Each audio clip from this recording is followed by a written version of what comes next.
I want to thank you for taking the time today to join us for this webinar, How to Pilot Account-Based Funnel Management at Your Company. We're going to dive into some of the key findings that we uncovered in our very recent industry survey and really focus on the key aspects of a successful ABM program. Carefully choreographed sales and marketing activities aligned around penetrating the accounts that matter most to your business.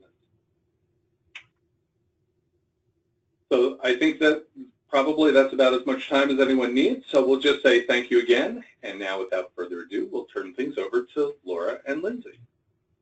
Great. I don't know, AJ, if you're going to show the results of the poll at this point? I have the poll going in progress. I'll give people another second here. I can close it out now. I don't know if everyone's able to see it, but it looks like we've got 29% in planning stage, 43% in the ideal customer profile and account selection development stage, and a couple of folks in active selling. So, good mix. Great. All right, folks, so this is Lora. I'm going to kick things off on the content side of this webinar. I guess if you're in B2B, in the B2B sector, you're probably wondering if account-based marketing, or as we will call it later on, account-based funnel management is for you. And I guess the simple way to think about this is if you have more than one buyer or influencer to the decision for purchasing your solution or product, then you're probably in the group of folks who are thinking about account-based marketing. Why? Because I'm not showing my screen. Yep, okay, I'm not showing my screen, now I am. Why? Because the buying committee has expanded, and now, as you know, most folks have the information in their fingertips. Most people are doing research on their own, depending on the job function they're in, and the kinds of things that they're trying to achieve in their job. So if you are facing a larger buying committee with a number of stakeholders, you should probably be thinking, planning, or executing on account-based marketing and sales today. Right. So one of the concepts which I'm sure pretty much everyone is familiar with is this idea of flipping the funnel. It used to be that we needed to build market awareness, then engage the market so that they can go and seek our solutions and hopefully consider us and then buy from us. In the account-based world, we have a much different approach. Rather than fishing with a net, we're fishing with spears. And what that means is that we start by identifying our ideal total addressable market by segment. We think through what an ideal customer profile looks like and how we can engage those folks within the buying committee, how we can then turn them into advocates, hopefully, and that helps us sell faster. It helps us sell more efficiently.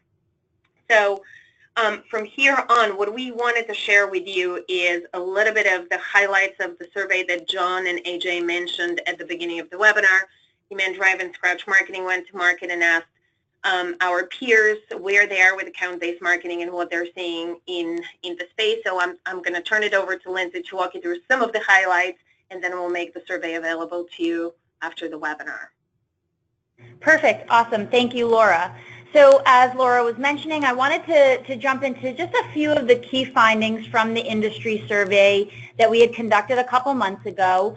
And as you can see here, you know, really to back up, the hype of ABM really took hold in 2016, and that trend is certainly continuing in 2017. So here on the screen, you can see that nearly 7 in 10 respondents to our survey are either currently engaged in or are planning to launch account-based marketing activities in 2017. So our findings really closely mirror the results of a demand-based industry report published at the end of 2015, wherein about 71% of B2B organizations reported either interest in adopting ABM or concrete steps to engage in ABM. Our survey also finds that investment in ABM is increasing for 2017, with organizations really focused on getting ROI from their account-based marketing strategies and plans. So with ABM marketing programs really maturing this year and more budget being allocated to these programs, it's crucial that marketing organizations really zero in on what they're trying to accomplish and have buy-in from both sales and executive stakeholders.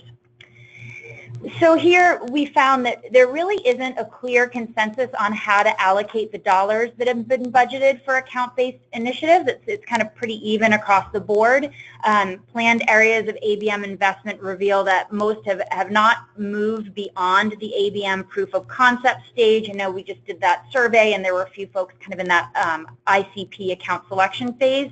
But investments are skewed toward foundational ABM elements such as the data augmentation and content development, followed by ABM in-market campaigns, and then lastly, ABM analytics.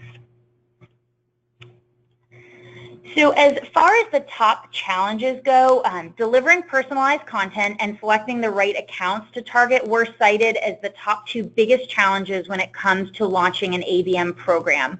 However, before you even start to tackle what accounts to target and what content to target them with, you really need to understand that ABM is a philosophy and not something that is, kind of carried out quickly with a couple pieces of technology. And I know there's a lot of different tools out there that folks look to, but it really does have to be that complete holistic philosophy. And so the last finding that I wanted to cover here, oftentimes marketing organizations realize that they aren't equipped yet to really handle the many aspects of successfully rolling out an account-based program and look to specialized vendors for assistance. Planning and delivering personalized content leads the list of ABM tasks that are likely to be outsourced, with getting ongoing intelligence on accounts and determining the best ABM toolset also receiving at least 42% of the respondents' consideration.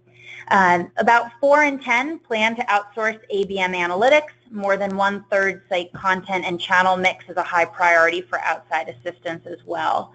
So we've noticed a lot of people mentioning really the same roadblocks and obstacles when it comes to starting an ABM program. We've talked to a lot of clients internally that are kind of talking about the same challenges, which really leads us to believe there are some consistent fears around the concept of ABM as a whole, which Laura is going to get into in a minute here. As AJ talked about earlier, we will make sure to send out our full State of ABM Industry report to everyone who registered for this webinar. So you can certainly read through the rest of the findings, but I thought I'd share those couple with you. And Laura, I'll turn it back over to you for now. Great. So as you folks see from the survey, I think we're finding some consistent fear, uncertainty, and doubt in the market. To a certain extent, there's a lot of noise. Some of that noise, I have to say, comes from the technology vendors, who sometimes are helpful and sometimes they're not. So hopefully we can dismantle some of the fear and some of the challenges that folks face when it comes to account-based. So the first kind of area that we want to touch upon is account-based marketing versus account-based self-development. Even today, the tool set is organized in a way that really helps support marketing on one side and self-development on another, but there are very few tools and methodologies that help you marry the two. So we hope that with this webinar, we are going to give you a clear roadmap of where to start and how to do that. The second misconception is this idea that account-based is all or nothing. You have to stop doing everything that you do on the demand gen side and start doing account-based and do it differently. So we'll hope to show you that this actually works in tandem with traditional demand gen. There are a couple of things that need to change. I think one of the important ones is that we have to change on the marketing and on the sales side the way we think and measure our success in market, from MQLs and MQLs to actually interested, engaged accounts, and sales pipeline velocity and sales pipeline itself. And then we often hear that account-based is disruptive to establish sales and marketing practices, and that is probably the case if we have to be honest, but it's probably the right time for you to think about, am I structured right? Do I have the right alignment between sales and marketing and the right seamless handoff throughout the... And lastly, there's this idea that account-based means that we need to personalize every piece of content and every touch with the accounts. And we'll show you that that's actually not the case, and that if you have to do this on a personal and one-to-one basis, you're probably in a consulting service and not in a software service. So hopefully we'll dismantle some of these misconceptions as we go along. So if you wanted to start your account-based funnel management pilot, as we call it, what are the kinds of things that you need to do? Number one, I think, as Lindsay mentioned before, is that account-based marketing, account-based funnel management, whatever we decide to call it, is not a program, it's not just a campaign, it's not a tactic, it's a philosophy. It's an approach to the market where you are actually integrating marketing and sales toward joint measurement, joint results, and joint outcomes. And the idea is that you integrate and create a seamless flow between sales, marketing, and customer success, because the same approach can be applied to accounts where you have landed and you're looking to expand. And those are the accounts that matter the most to your business. So think of it this way. If there is a way for you to focus on the kinds of segments and accounts that matter most to your business, this is where account-based funnel management comes in. So on the first side, I apologize, on kind of thinking through how we get you to success, there are a couple of key stages that Lindsay and I are going to talk about. Number one is building your account-based funnel management strategy and roadmap. That also is supplemented and augmented by a tool set, but it doesn't start the other way around, which is something that we constantly see happening, that folks are choosing tool sets or specific channels or tactics, hoping that that is actually going to carry the entire account-based program. We'll talk about that next when we unravel each one of those components. The second portion comes in from marketing, and this is where marketing can help based on the strategy and the roadmap, can identify the target account profiles that we're going after, can think through the account selection and how we go about that with the help of sales, and develop the buyer personas. And why this is important, and we'll show you how you can develop content across the funnel, you need that because you need to engage the different stakeholders within the buying committee. We can't stress enough how important it is to also build the analytics at the beginning of the process and not at the end, so that you can measure the right metrics as you go through the program and the right outcomes. Next come in-market account acquisition, in parallel with what we call account data augmentation and the nurturing on the sales ops side. What do we mean by that? For the most part, you probably don't have access to all the accounts that you're trying to sell into. So the point of in-market account acquisition is for you to build programs that get you net new accounts in the door. Account data augmentation is usually, and Lindsay is going to talk about then we go through the sales processes, moving beyond leads to qualify an account and looking at talking to the entire buying committee and qualifying whether they're ready to buy, what's stalling their decision at this point, and how do we disqualify them at the end so that marketing can take them and nurture them. So at this point, I'm going to kick it over to Lindsay to talk a little bit more about what happens on the sales side and the marketing and sales lock-in that happens at this point.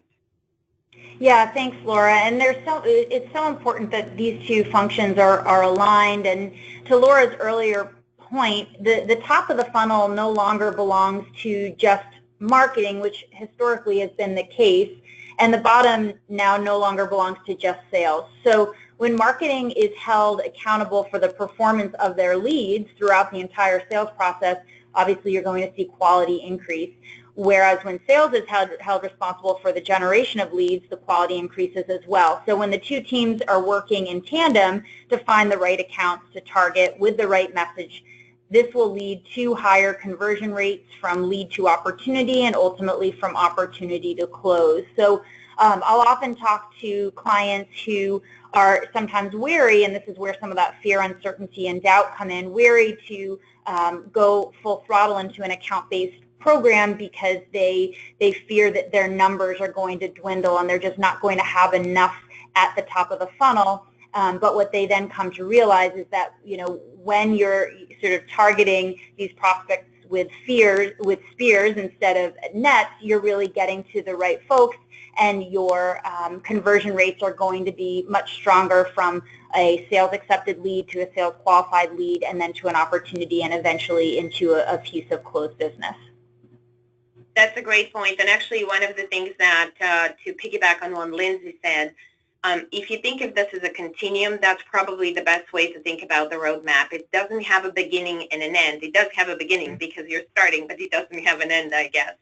The point is that we're working closely with sales, and if you look at number 4, marketing is helping to influence the opportunities that sales is working in market, Hopefully sales is converting some of them, but the ones that are disqualified are kicked back to marketing so that we can nurture them and we look for the same buying signals that we naturally look for in net new accounts, so that this process can be kicked over to sales for new qualification and so on and so forth.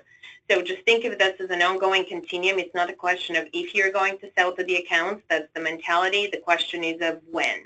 And you need to capture this qualification criteria so that you can equip marketing to help you and nurture them accordingly. So starting with the strategy and the roadmap, we're going to walk you through 3 key considerations that you have to have as you're building your account roadmap. First, you need to start with what do you have on your hands and how do you make the best out of it. The idea would be for you to understand your reach and coverage within the target market that you're going after, naturally following a segmentation and ideal customer profile. We'll talk about how you can arrive at that in a second. But the idea is to ask some key questions and then have the analytics that help you make decisions of how you move forward. So questions that you need to ask at this stage, and these are just a few. Obviously, they map to the business you're in and the stage you're in. But you need to know how many customer accounts are in your database. You need to know how they map to your top account list. And then you really need to look at, do you have sufficient data, contacts, and account plans for each target account? And usually what this looks like, if you look at the account coverage, and we'll talk about engagement next, is you need to have a heat map. Usually you need, in this heat map, you need to see how many contacts you have, how many of them are active. You want to see how many of them have been influenced by marketing. And this could be any sort of interaction, whether you are doing paid content syndication, whether they're coming to your website and taking specific actions. You need to see this heat map across your business to see what you have to work with. Then awareness and engagement analysis comes next, and you want to understand to what extent these accounts in the buying committee are aware of your solutions and what you're selling. What are the leading sources to date of net new account acquisition, and how many times have each account been touched by sales and marketing? And we'll show you toward the end how this actually all comes together as you're building the picture from the roadmap to actually managing your business this way. Then the next key area for you to look at is the account and engagement and what you can learn from this over time. So are the right people engaged? Is engagement going up over time? This is how you measure your ability to actually hook people in with the sphere, as Lindsay mentioned. How deep are the lead and account nodes? This goes back to, are you capturing the sales intelligence? And I'm sure that Lindsay and I can talk to you for days about how as far as the use of CRM nodes and tasks are at this point, to a certain extent, because even Salesforce is not that flexible to manage account-based funnel management, including things like account disqualification. A lot of times that's a blank field, and marketing has little intelligence to run off with to then nurture these leads and accounts appropriately. So essentially what you're looking at here is you're trying to build your account-based funnel management strategies and roadmap by analyzing what you have today and analyzing your total addressable market, and then marrying the two to drive the results that you want. And that usually means increasing your sales pipeline, increasing the number of sales, and decreasing the sales cycle. We've seen this consistently happen with account-based approach as opposed to the traditional demand gen approach. The next one is around account selection, so I'll let Lindsay run through that and kind of the two no-nonsense approaches to this, I guess. Yeah, no, that's great. And as far as account selection goes, which is really important and an area that a lot of folks have some trouble with, you know, I talk to a lot of organizations who really are still grappling with how to best select their list of targets.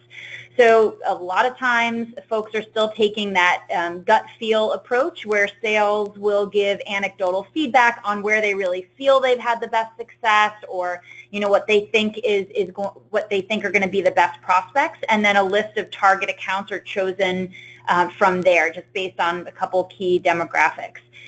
It is so important to take instead a data-driven approach to your account selection so that you can cross-reference several data points in order to really get the most premier set of target accounts, which are going to lend itself to those high conversion rates that I talked about earlier. So once you've selected your target accounts, and I see a lot of organizations break those down into, you can even break them down into tier 1 accounts, tier 2 accounts, and even tier 3 accounts. Then the trick is finding relevant information about those accounts to arm your sales development and inside sales team with. So there have been, obviously, as a lot of you guys know, a lot of advances in data quality, and artificial intelligence tools are on the rise. So there are more ways to make sure your sales team has the right information on their target accounts and they can sell to them really effectively. But since your sales team, they'll only have bandwidth to handle a certain number of accounts, so it's really, really important to arm them with the right ones. So you want to apply predictive analytics to your account selection process. Therefore, you can increase your average contract value while also shortening the sales cycle. So if we go into the, did you want to add something there, Laura?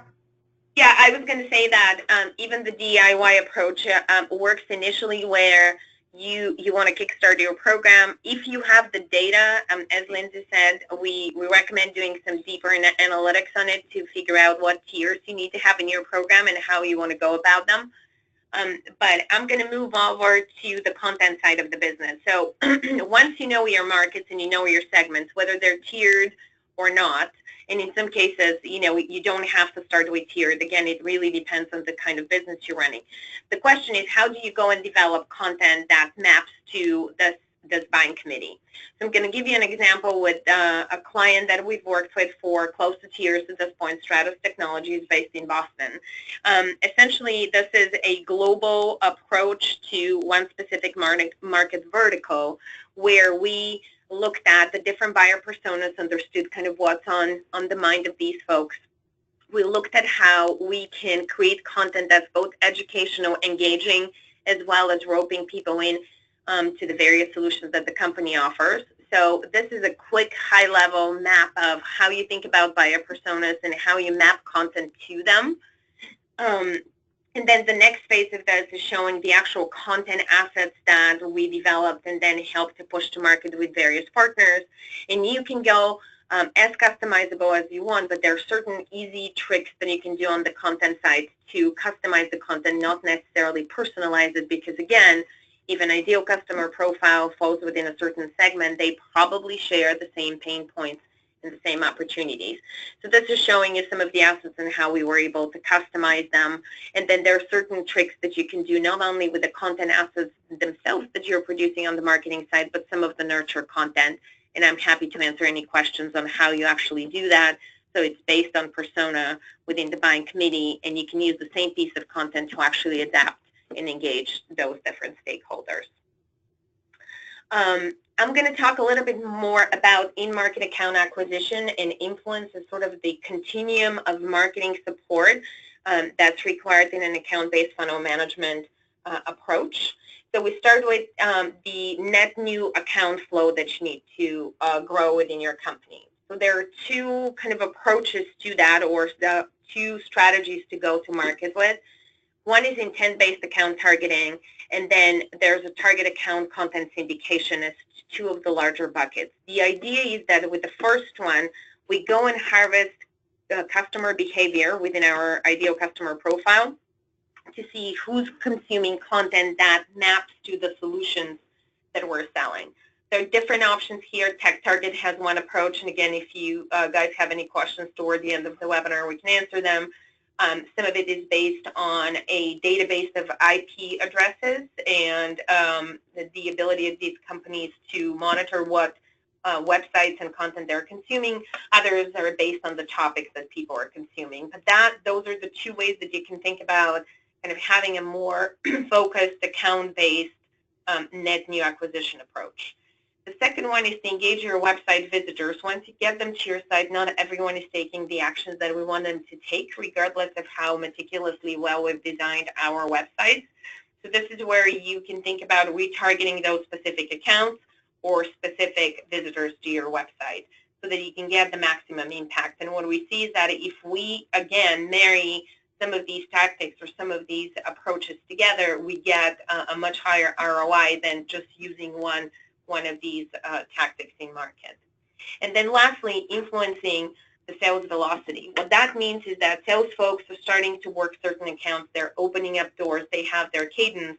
What marketing can do at the same time is look for targeted account exposure so that we can breed the familiarity that's necessary to create the intimacy with those accounts in the buying committee, and we can give them various reasons for us to consider them. So in this case, what we're doing is we are targeting the accounts that sales folks are currently working with a number of different platforms, and there's more that are available here, but we're just giving you a couple. You can do this on LinkedIn, you can do this through an account-based online advertising platform like Terminus, or demand-based is more on the higher end. I'm going to share one of my favorite examples of social lead generation with one of our clients, Kiteflow, who's a very innovative company that it acts like one brain across all of your marketing channels and interactions with your customers. In this particular case, as we mentioned, we have a joint report with demandDrive on the state of ABM. So what we decided to do is start listening to what CMOs in this particular case were saying, what kind of comments they're sharing across Twitter. Then we started listening in. We created automated responses to the folks who were there. We built in some logic to whom we wanted to target our message, and then we started engaging with them on Twitter, which kicked them over to a landing page, and folks could download the report. So in this particular case, in a period of 2 to 3 weeks, we had 16 conversions on the website. You can see that you can tie in social listening with social lead generation, with customizing your website and website offers to create something very easy in terms of generating new business and engaging with decision makers on the account. I'm going to kick it over to Lindsay to talk about the account-based sales development portion of the funnel. Great, thanks, Laura. Yeah, so, back to one of the challenges that the respondents to the survey talked about is really, again, back to the alignment between sales and marketing, and that really is continuing to be a top challenge for organizations. Marketing feels they're doing their part by focusing on the right campaigns and delivering the right content, while sales still often feels they aren't getting the right leads from marketing. So both departments need to get on the same page. That often starts with building a process and a tool set that connects the activities of both sales and marketing. So it's really helpful for a sales development team to have an accurate picture of each of their target accounts and then each of the marketing interactions that account has had with their company. So by getting a clear picture within your CRM system of the relevant contacts at each target, sort of at that account-based approach, and how active each of the contacts within those accounts have been with the content, your website, etc., you can really start prioritizing your target accounts.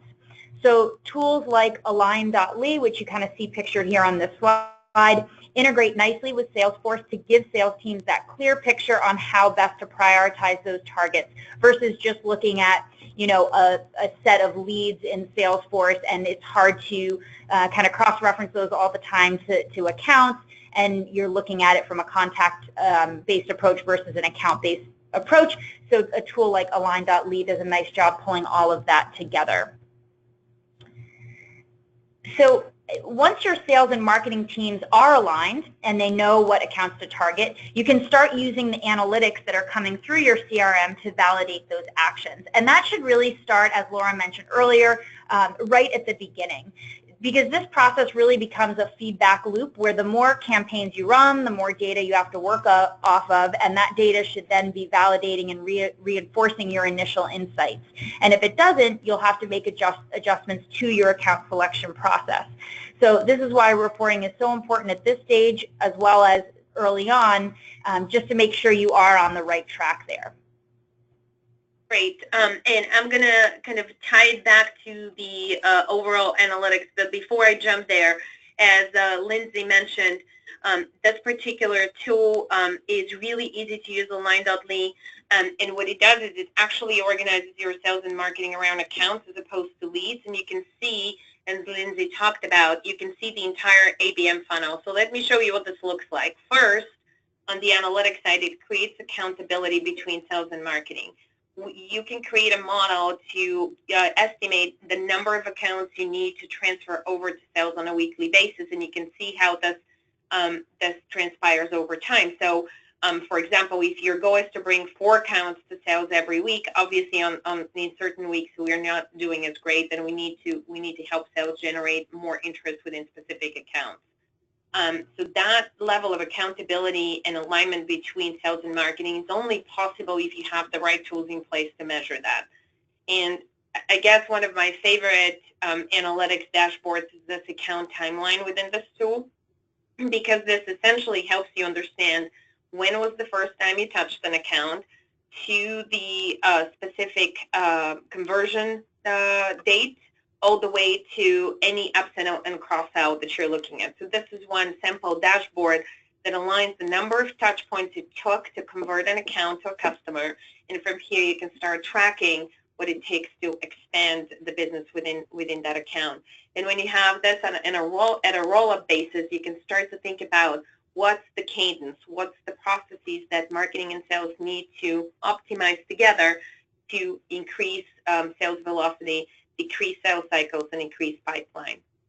So some of that analytics you need to have in place, and you need to know what you need to measure in order to be successful with an account-based funnel approach, which I'm sure is no news to marketing and sales leads, but it's something that it's really critical if you're going to show in a pilot stage that it's running well, it's delivering the results compared to the benchmarks that you have on the pure demand generation side. And then we'll talk a little bit about the technology stack that Scratch Marketing and demandBase have put together. I'll talk a little bit more about the data augmentation side. Is really probably one of the most competitive categories in the account-based tool space. There are a number of different providers in here, and we definitely work with all of them.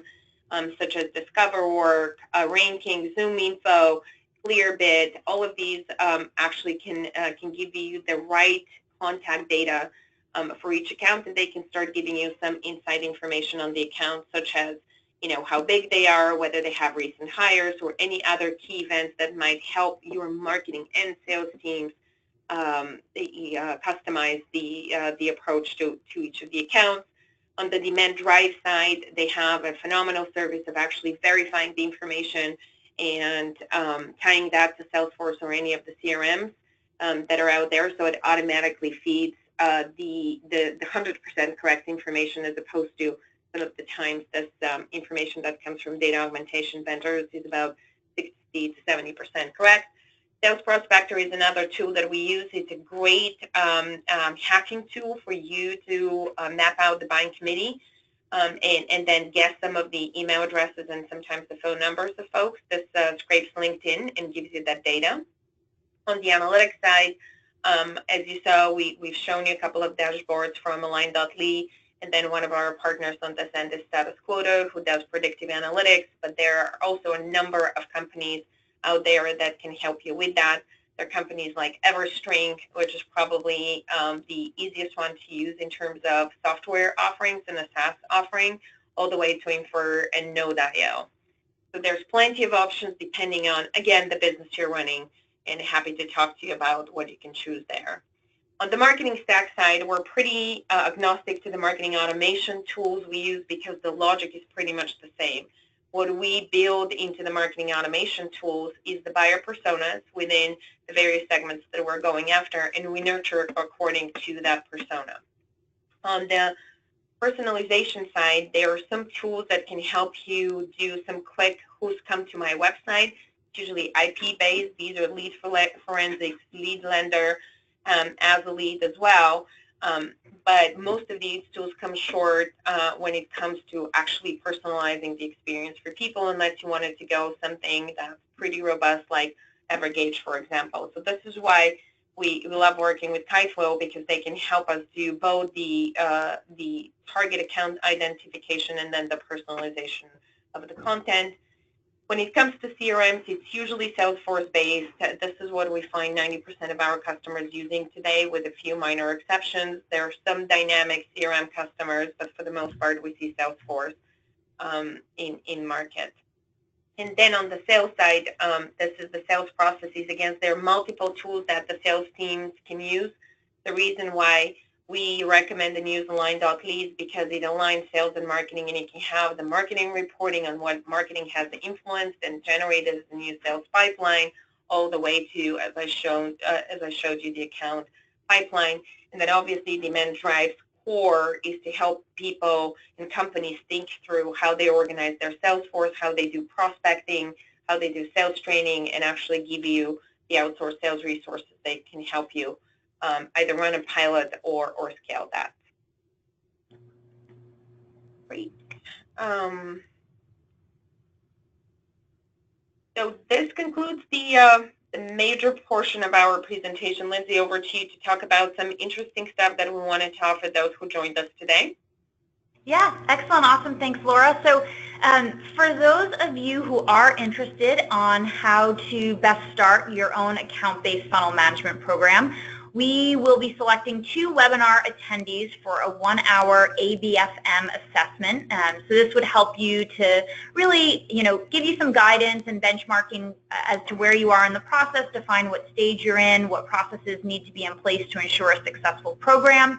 So if this is something you'd be interested in taking part in, just alert us via the chat feature, and AJ will let me and Laura know who the first 2 respondents are, and we'll reach out to you folks via email after the event. We're also going to be following up with the State of ABM Industry report, and I think AJ, you had maybe a couple other things to mention too. Yes. So we've got, let me pull it up real quick. We are also, for those of us in the Boston area, going to be hosting a summer ABM Social. So there's going to be information going out pretty soon on that, but it's going to be a gathering of individuals who want to, sort of kick off the ABFM pilot programs. And there will also be cocktails. There will be cocktails, which is always fun. Yeah. Laura and Lindsay will be there talking with folks about how to get this kicked off and started, and it's going to be a great event. From I think 3 to 8 p.m. So it's going to be a ton of fun, great cocktail hour, and again, in the Boston area for those who are here. Perfect. We're actually going to take this time to go ahead and answer some of the questions that had popped up during the entire webinar. So I'm going to go ahead and first of all address a question from James, who asked if the deck was going to get sent along with the recording. Yes, it will. We're going to send along the presentation along with the webinar recording to all of you. So rest assured you will get that.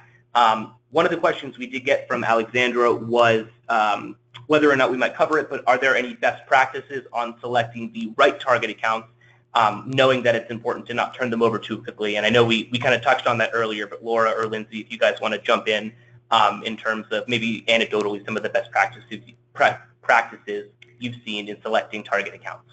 Yeah, I can jump in there, and I'm sure Laura has some things to add as well.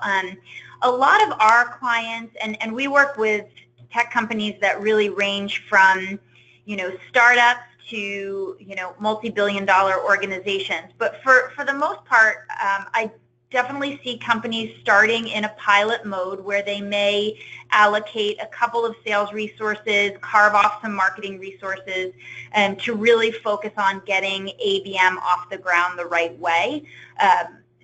So before they're selecting the target accounts, they're doing some analysis around their ICP, their target personas, and this is where either some predictive modeling or predictive analytics tools comes into play. Whether you do some of that manually or you do use a piece of technology, they're looking at win-loss data in their CRM system. They're looking at deal sizes. They're looking at a lot of historical data around their current wins and their longest retained customers.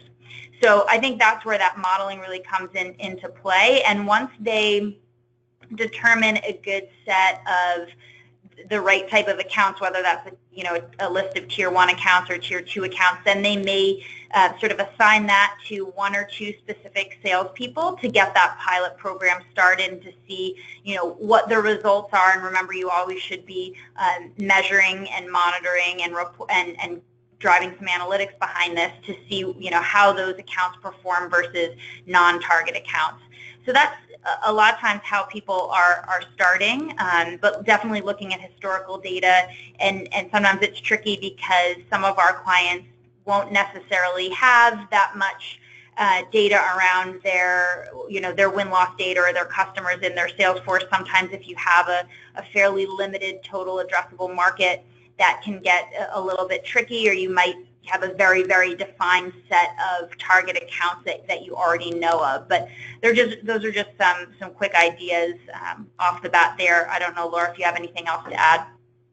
Yeah, I mean, I think you covered when you have a large database and you have been in market for a while and you have this historical data, that's definitely the approach to go after. You have to look at all of the criteria that Lindsay mentioned to arrive at the right segmentation of your accounts. How you arrive at an ideal customer profile, if you don't have the historical data, for whatever reason, you might have been in business, but you may not have captured this intelligence. What we suggest starting with is, you know what customer segments you're going after. So you're looking at, you know, basic demographic and technographic information, meaning start with the segments that you think are the right ones. Start with the size of company that you're going after, and start with what do you know about the buying committee within each one of those, so that you can create a pretty good understanding of how many of those accounts you have in your database and do you need to go acquire net new.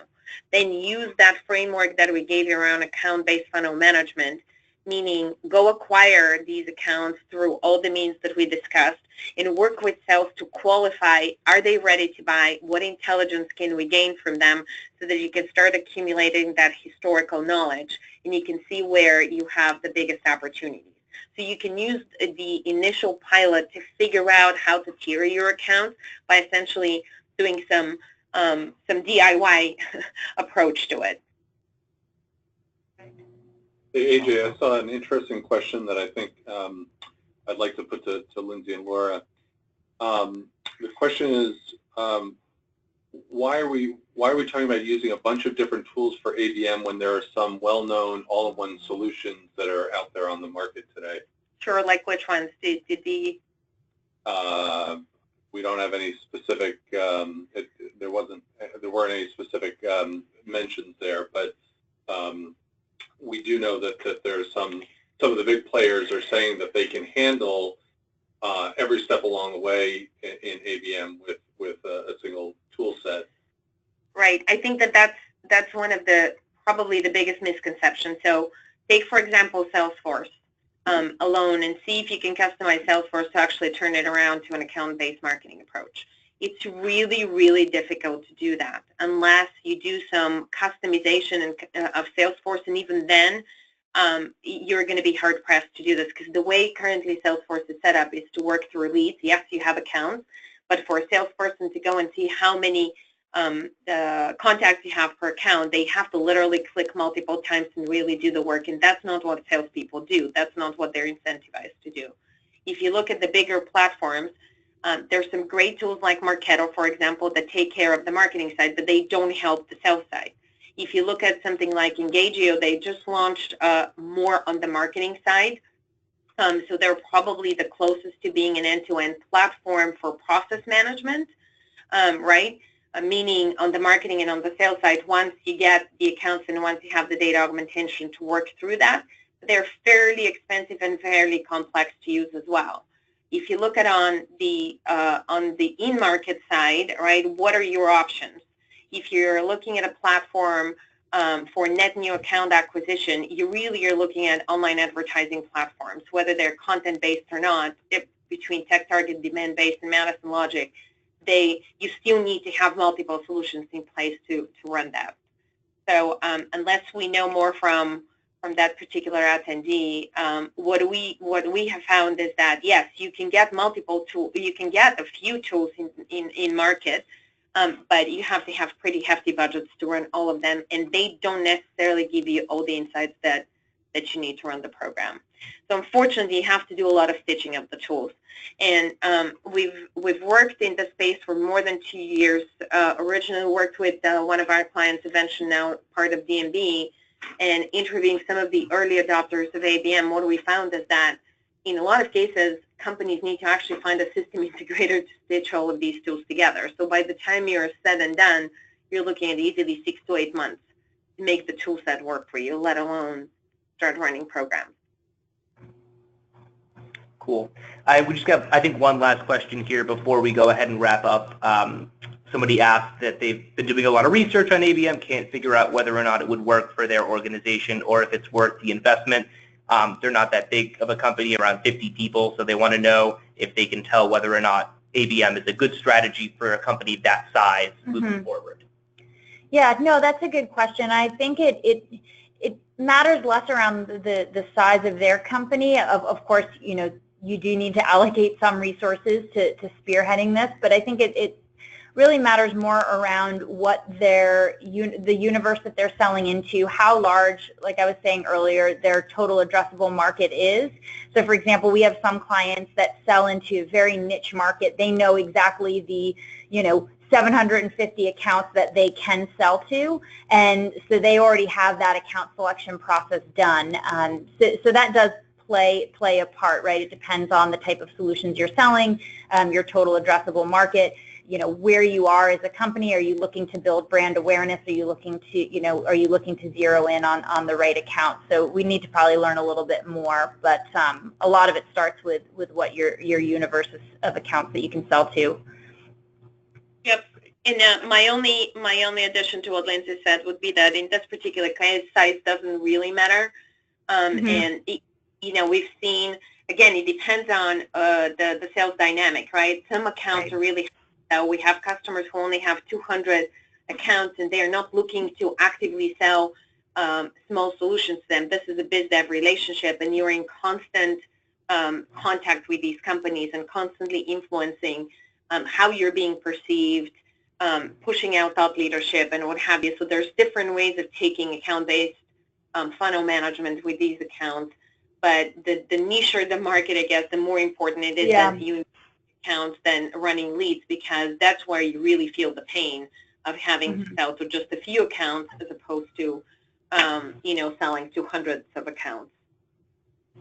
Exactly. Yeah, awesome. It does look like that covers all of the questions that we had. So Lora, Lindsay, is there anything else you guys want to cover before we go ahead and wrap this up?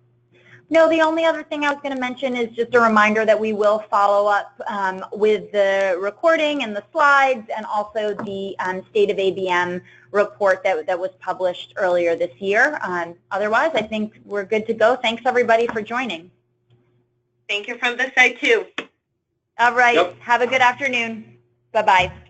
Bye, guys. Bye. Bye.